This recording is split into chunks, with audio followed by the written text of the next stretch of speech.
Manouya. Alors aujourd'hui, Manouya, je reçois Robert Koenig des éditions Haerepo. Bonjour Robert. Bonjour Martine, bonjour à tous les auditeurs de Taoui. Alors là, aujourd'hui, tu viens nous proposer le prochain livre en souscription des éditions Haerepo. 93, ouais, c'est notre incroyable. 93e ouvrage. Toujours rédigé et imprimé et réalisé entièrement à Tahiti, comme d'habitude. Voilà, c'est ce qui est important aussi, de ne pas avoir affaire aussi à l'extérieur. Donc, c'est un bébé de l'intérieur. Et là, cette fois-ci, ce qui est intéressant aussi, c'est qu'il est en souscription. Il est en souscription, c'est-à-dire qu'en achetant le livre maintenant, à partir de la feuille de souscription qui se trouve chez tous les bons libraires, et ou bien par mail et à Taoui FM, bien entendu, eh bien, le livre coûte un peu moins cher. Il est à l'heure actuelle en 3005 et lorsque le livre sera vraiment disponible dans le public, eh bien, il sera à 4300. Donc, belle économie. Belle économie et en même temps, belle aide pour les éditions Haerepo parce que le livre est réalisé et déjà imprimé chez STP Multipresse. Petite pub. Très bien. Alors là, on va dévoiler le titre et l'histoire. Donc, il s'agit de... Il s'agit de Rurutu, de Tahiti, bien entendu, des îles sous le vent, entre 1894 et 1896. Oui, donc ça fait quand même un moment. Donc c'est sur le vif que ça a été pris. Qui l'a écrit ? C'est Eugène Henny. C'est notre troisième ouvrage et on pourrait dire... Alors, Eugène Henny, on ne le connaît pas ici. On devrait le connaître. Oui, j'avoue mon ignorance, mais heureusement, grâce à toi, je vais le connaître. On devrait le connaître, d'abord parce que la vie d'Eugène Henny a apparu dans le dernier bulletin de la Société des études océaniennes, bien entendu.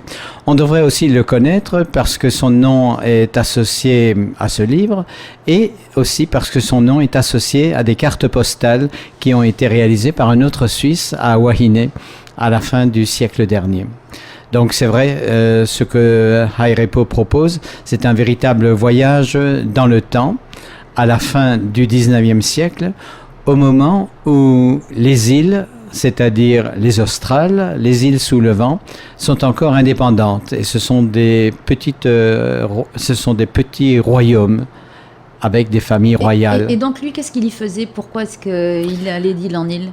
Eh bien, Eugène Henny, il a eu la bougeotte. Ce Suisse de Neuchâtel a eu envie d'explorer. C'est un francophone, je précise. Il a eu envie d'explorer le monde. Un jour, il se retrouve à San Francisco et il voit le Tropic Bird et il embarque et il se retrouve à Tahiti. Et puis, il prend une golette et il est pendant toujours plus loin et il se retrouve à Rurutu. Et là, alors, qu'est-ce qu'il y fait ? Il se balade, il a une mission Il n'a pas une mission, ce n'est pas du tout un missionnaire, c'est un comptable, c'est-à-dire un métier qui permet de travailler partout.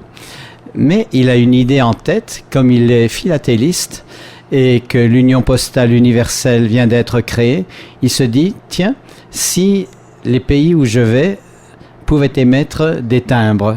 Et donc, il a cette idée qui ne marchera pas d'ailleurs, mais en tous les cas, il a cette idée. C'est comme ça qu'il se retrouve à Rurutu et qu'il va y séjourner quelques mois et qu'il va dépeindre la vie quotidienne à Rurutu. Oui, parce que ça manque pas d'humour, parce que là, évidemment, je tombe là-dessus, ça ne m'étonne pas. Alors, une autre locataire est une belle grosse dame qui, lorsque se déplace, se drape dans toute sa majesté, faute d'être râpée dans autre chose qu'une courte chemisette qui laisse à découvert les plus beaux bras, les plus belles épaules, la plus belle gorge et les plus beaux mollets du monde. Tu es très intéressé, ce monsieur. C'est un observateur un peu insolent, un peu impertinent. Oui, voilà, c'est rigolo. Je dirais même un peu neutre, puisqu'il est suisse. Obligé. D'une certaine manière. Et il a un point de vue qui est légèrement décalé par rapport à ce que l'on dit. En tous les cas, son séjour à Rurutu même, c'est un séjour qui est tout à fait inédit. Oui, parce qu'il n'a pas la façon de parler des missionnaires.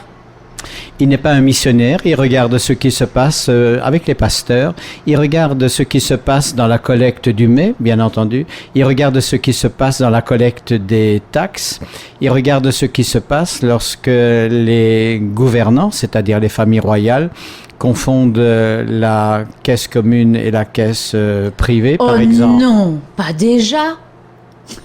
Je ne peux pas conclure sur ta conclusion en tous les cas. Oh, c'était un étonnement, Robert.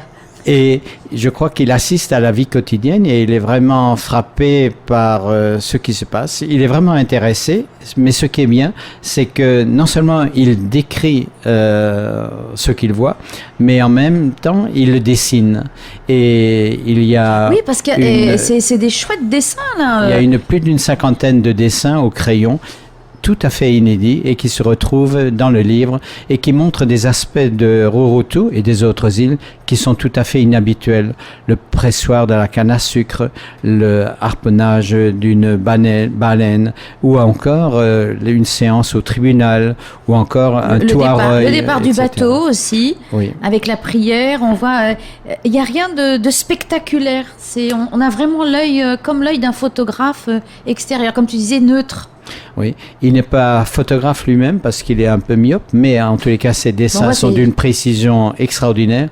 Et c'est la raison pour laquelle, lorsqu'il va rencontrer, en quittant Rurutu et en s'installant à Wahine, lorsqu'il rencontre là-bas un autre Suisse, mais qui est photographe, qui a un appareil de photo, eh bien c'est de cette manière-là que va germer cette idée de faire des cartes postales à partir des photos réalisées par Ichner à Rurutu, à Raiatea et à Bora Bora. Et on les trouve encore, ces cartes postales ? Les cartes postales, comme toutes les choses de ce genre, sont la proie des collectionneurs, mais les éditions Hairepo, parce qu'elles ont quelques amitiés, eh bien, ont pu avoir accès à une collection extraordinaire de cartes postales. Elles illustrent un petit peu aussi le livre. C'est la collection Gutzwiller qui se retrouve maintenant au service du patrimoine. Bien, alors, donc, ce livre est en souscription. On va peut-être mettre aussi la feuille de souscription sur notre site, parce que ça donne vraiment envie de le lire. C'est un gros livre en plus. C'est un gros livre dans la mesure où il y a tellement de choses à dire et à découvrir. Ah oui, mais ça donne envie. Eh bien, donc, le titre, tu nous le rappelles ? Bien sûr. Tahiti, Rurutu, île sous le vent, 1894-1896. Odyssée d'un Suisse en Polynésie, écrit par Eugène Henny, publié par les éditions Hairepo, disponible au Salon du Livre, c'est-à-dire à lire en Polynésie à partir du 19 novembre. Merci Robert.